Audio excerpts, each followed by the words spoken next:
25% من سكان الأرض مصابين بارتفاع ضغط الدم. الهايبرتنشن أو ارتفاع ضغط الدم نعبر عنه بالمعادلة التالية: البلود بريشر يساوي الكارديك اوتبوت في البريفرال ريزيستنس. الكارديك اوتبوت هي عبارة عن ستروك فوليوم في الهارت ريت. يسمى الهايبرتنشن بالقاتل الصامت. السبب لأنه المريض المصاب بالهايبرتنشن ما تظهر عليه الأعراض في البداية، ما تظهر إلا في المراحل المتأخرة من الأمراض. ضغط الدم يعبر عن السيستوليك والدايستوليك.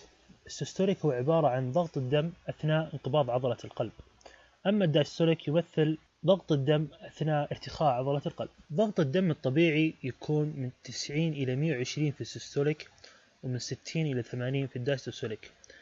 في البري هايبرتنشن يكون من 120 إلى 140 في السيستوليك ومن 80 إلى 90 في الدايستوليك. Stage 1 of hypertension يكون من 140 إلى 160 في السيستوليك ومن 90 إلى 100 في الدايستوليك. أما في Stage 2 من 160 إلى 180 في السيستوليك ومن 100 إلى 110 في الدايستوليك. ما زاد عن 180 في السيستوليك و110 في الدايستوليك تسمى الهايبرتنشن ستيج 3. بالعادة في بعض الأحيان السيستوليك والدايستوليك في البلاد بريشر يرتفعون مع بعض وينزلون مع بعض، ولكن أحيانا السيستوليك يكون عالي والدايستوليك يكون منخفض. في هذه الحالة نسمي البلاد بريشر بالايزوليتد سيستوليك هايبرتنشن.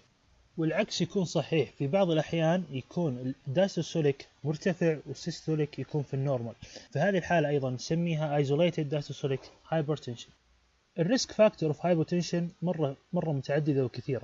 يمكن تكون بعضها تكون جينية أو تكون وراثية أو تكون بسبب العمر أو التوتر أو بسبب عند بعض النساء اللي يستخدمون موانع الحمل أو بسبب الأكتيفيتي لايف أو بسبب الجندر يختلف من الرجال إلى النساء أو بسبب السمنة.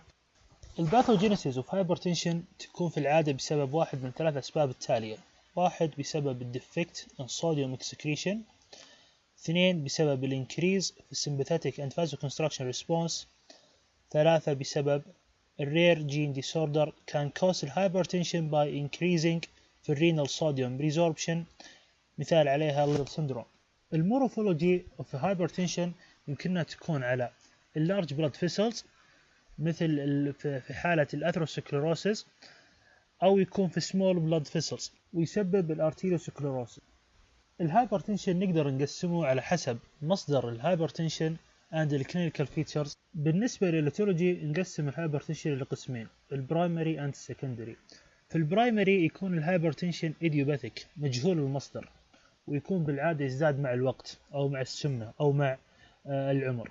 أما بالنسبة للسكندري هايبرتنشن يمثل 10% من حالات الهايبرتنشن، ويكون في العادة بسبب أمراض مثل عدة أمراض مثل الرينال أو الاندوكراين أو فاسكولار أو نيوروجيك ديزيز. البوليسيستيك كدني هو مرض يكون الكومبليكيشن في العادة حقه الارتفاع في الهايبرتنشن. أما إذا قسمنا الهايبرتنشن على حسب الكلينيكال فيتشرز بنقسمه أيضا لقسمين: benign and malignant.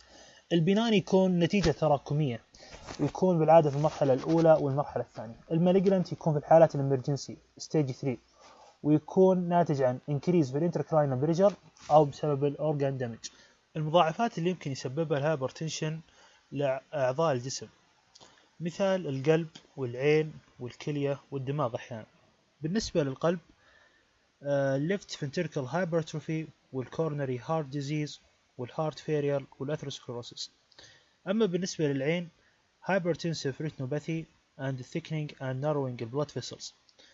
الكلية benign nephrosclerosis، renal failure، weakening and narrowed blood vessels. الدماغ يمكن يكون هناك hemorrhage and infarction leading to cerebrovascular accident and trouble with memory and understanding. And thank you for watching Cardiovascular Pathology Team.